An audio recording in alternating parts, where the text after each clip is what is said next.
एक बौद्ध भिक्षु अपने मठ के बाहर बैठे हुए थे। उनके चारों तरफ उनके शिष्य भी बैठे हुए थे। उनमें से एक शिष्य बहुत परेशान दिख रहा था। गुरुदेव ने उसकी परेशानी को भांप लिया और बोला, बताओ तुम्हारी क्या परेशानी है। शिष्य गुरुदेव के चरणों में गिरकर रोने लगा और बोला, गुरुदेव मैं बहुत परेशान हो चुका हूँ। ऐसा लग रहा है मैं कुछ नहीं कर पाऊंगा। मैं हारा हारा सा महसूस करने लगा हूँ। मेरी बुद्धि जवाब दे रही है। गुरुदेव मैं अब इस संसार से क्या उम्मीद रखूँ। मैं जो भी काम करता हूँ वो सारे काम मुझसे असफल हो जाते हैं। गुरुदेव ने शिष्य के सिर पर हाथ फिराया और बोला, पुत्र ये जो परेशानी है ये कुछ दिन तक ही रहेगी, फिर तुम्हारी परेशानी दूर हो जाएगी। आओ मैं तुम्हें एक कहानी सुनाता हूँ जिसे सुनकर तुम्हारा मन शांत हो जाएगा। शिष्य गुरुदेव के चरणों में बैठ गया और कहानी सुनने लगा। गुरुदेव ने कहा, यह कहानी एक व्यापारी की है जो अपने व्यापार में सब कुछ हार चुका था। अब उसके पास कुछ नहीं बचा था। वह पूरी तरह से हताश हो गया था और अपने जीवन में पूरी तरह से थक चुका था। एक दिन परेशान होकर वह जंगल में गया और काफ़ी देर तक वहाँ बैठा रहा। वह सोच रहा था, आखिर भगवान मेरी इतनी परीक्षा क्यों ले रहे हैं। कुछ समय बाद उसकी आंखें भर आई और वह वहीं रोने लगा। अपनी पुरानी बातों को सोचकर और परेशान होने लगा और खीज में आकर बोला, भगवान मुझसे क्या गलती हुई है जिसकी सज़ा आप मुझे इतना दे रहे हैं। भगवान आप मेरी परेशानी कब दूर करेंगे। मैं थक चुका हूँ, मैं हार चुका हूँ। मुझे कोई एक वजह बताइए जिससे मैं हताश न हूँ। मेरा सब कुछ खत्म हो चुका है। भगवान ने जवाब दिया, तुम जंगल में इस घास और बांस के पेड़ को देख रहे हो। जब मैंने घास और इस बांस के पेड़ को लगाया तो मैंने दोनों की देखभाल की, बराबर पानी दिया, बराबर प्रकाश दिया। घास बहुत जल्दी बड़ी होने लगी और इसने धरती को हरा भरा कर दिया। लेकिन बांस का बीज बड़ा नहीं हुआ, वह वहीं पड़ा रहा। मैं चाहता तो बांस के बीज को पानी और प्रकाश देना बंद कर सकता था और मैं यह सोचकर उसे छोड़ सकता था कि अब यह नहीं बढ़ेगा। लेकिन मैंने बांस के लिए अपनी हिम्मत नहीं हारी। दूसरे साल घास और घनी हो गई, उस पर झाड़ियाँ आने लगी, लेकिन बांस का बीज वैसे के वैसे ही रहा। लेकिन मैंने फिर भी बांस के बीज के लिए हिम्मत नहीं हारी।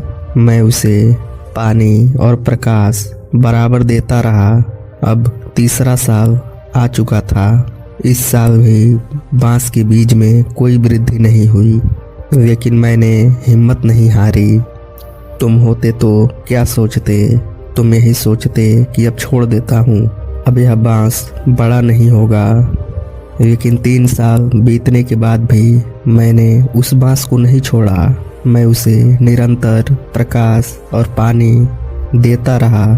समय बीत रहा था, लेकिन बांस के बीज में कोई वृद्धि नहीं हो रही थी। चौथे साल भी कुछ नहीं हुआ, लेकिन मैं लगा रहा। उसको बराबर पानी और प्रकाश देता रहा, उसकी देखभाल करता रहा। 5 साल बाद उस बांस के बीज से एक छोटा सा पौधा अंकुरित हुआ। घास की तुलना में वह बहुत छोटा और कमज़ोर था। ऐसा लग रहा था जैसे घास उस पौधे को खा जाएगी। लेकिन 6 महीने बाद वह छोटा पौधा 100 फीट लंबा हो गया। मैंने बांस की जड़ को इतना बड़ा करने के लिए 5 साल का समय लगाया। इन 5 वर्षों में उसकी जड़ें इतनी मजबूत हो गई कि 100 फीट ऊंचे बांस को संभाल सके। अगर यह बांस तुरंत बड़ा हो जाता तो तुम्हें क्या लगता है यह 100 फीट ऊंचे बांस को संभाल पाता? क्या उसकी जड़ें इतनी मजबूत हो पाती? उसकी जड़ें उतनी मजबूत नहीं हो पाती और वह एक समय बाद गिर जाता और फिर उसे शुरू से शुरू करना पड़ता। अब आगे गुरुदेव ने कहा, शिष्य, जब भी तुम्हें जीवन में संघर्ष करना पड़े तो समझ लेना तुम्हारी जड़ें मजबूत हो रही हैं। संघर्ष तुम्हें मजबूत बनाता है जिससे कि आप आने वाले कल को बेहतर बना सकें। अपनी तुलना किसी से मत करो। तुम स्वयं एक शक्ति हो। तुम परेशानियों से परेशान मत हो। धीरे धीरे सारी परेशानियां दूर हो जाएंगी और तुम एक लौह पुरुष बन के निकलोगे जो समाज में अपनी जड़ें मजबूत करोगे। तुम्हारी जड़ें इतनी मजबूत होंगी कि कोई तुम्हें हिला नहीं सकेगा। आज तुम्हें तुम्हारे ऊपर शक हो रहा है, लेकिन याद रखना यह समय हमेशा नहीं रहेगा। लेकिन याद रखना यह समय भी कट जाएगा और तुम एक मजबूत इंसान बन के निकलोगे। अपने काम पर बस फोकस करो। अपनी जड़ें मजबूत बनाओ। किसी दूसरे के ऊपर ध्यान मत दो, क्योंकि सबकी सोच अलग है, सबकी परिस्थितियां अलग हैं। तुम अपनी परिस्थिति के अनुकूल कार्य करो और आगे बढ़ो। शिष्य गुरुदेव की बातों को ध्यान से सुन रहा था। गुरुदेव ने आगे कहा, जब तुम सारी परेशानियों से निकल जाओगे तो तुम्हें यही दिन सबसे ज़्यादा याद आएंगे कि मैंने कितनी परेशानियां सहकर अपने लक्ष्य को हासिल किया। गुरुदेव की बातों से शिष्य काफ़ी मोटिवेट हो चुका था और उसने बोला, गुरुदेव, अब मैं सिर्फ काम पे ध्यान दूंगा। मैं अपनी जड़ें मजबूत बनाऊंगा जिससे मुझे कोई हिला न सके। शिष्य गुरुदेव को प्रणाम करते हुए वापस मठ के अंदर साधना करने के लिए चला गया। हमें अपने जीवन को मजबूत बनाने के लिए ध्यान देना चाहिए और अपनी जड़ों को मजबूत करना चाहिए।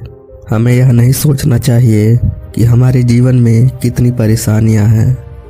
अगर यह वीडियो आपको अच्छा लगा और हमारे द्वारा बताई गई बातें अच्छी लगी तो कृपया चैनल को सब्सक्राइब ज़रूर करें।